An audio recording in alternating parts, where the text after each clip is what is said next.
I wonder if I can do it kind of like bricks. When it comes to creating, Yeah, because this would like cast a shadow down here. inspiration is everywhere. I'm working on my mural that's based on the decades 2000s. And I can't wait to paint it. Even in the unlikeliest spots. Right now I'm working on the A-bomb, Cold War, everything like that. Like the coal strikes were basically like the defining thing happening in Trinidad at that time. In Trinidad State College's art class, Okay, this is horrible. Look at that. teacher Eiley Riling helps students like Juan Zamora breathe life into memories of the town's past. Yeah, it's almost like molding clay in a way. It's always nice to see how creative they can be with just like a little bit of support and a lot of freedom. Memories that now come to life in paint. Started on paper. So some of these we think are the earliest photos of Trinidad.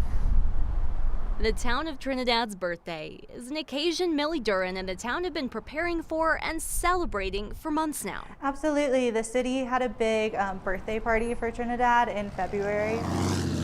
Trinidad Museum's education coordinator says 1876 is a big birthday. The town shares the anniversary with the state of Colorado, exactly 100 years after the United States formed. So for us here in Trinidad, we are celebrating a triple anniversary.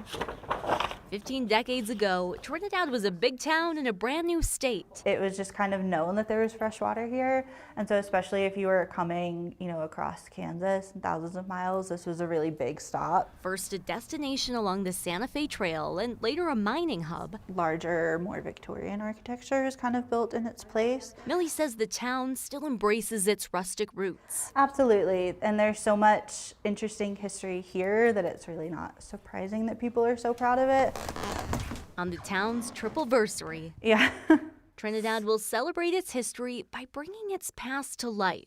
So this is 2010 to 2020. With help from local artists Nod to the Dust Bowl. I hope they love it. I think they will. and the future artists on the other side of town in Eiley's class. I fell in love with art history and then I fell in love with studio art, so that's kind of where it all branched out from. Students who love the town and its history, as much as those like Millie who preserve it. It's kind of funny that everything's really connected in very small ways. It's kind of my favorite thing about this town though. Every brushstroke weaves them into the history. I'm going to feature some of my family members because my grandparents were born and they lived through the 50s. It's an honor to be a part of this project. Each mural highlights a chapter of Trinidad's past, shades both dark and light. And a lot of the history is not positive, right? I mean, a couple of these we see that, Ludlow Massacre to the Japanese internment camp. So let's work on this one and this one. When Juan and his classmates have their paintings just right,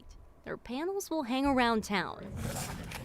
One for every decade of its century-and-a-half history. So hopefully they'll stand the test of time. Juan's optimistic the art and the town will be here for the next 150. I'm not sure about that long, but that'd be pretty cool. With photojournalist Alex Castillo, in Trinidad, Rachel Krause, 9 News.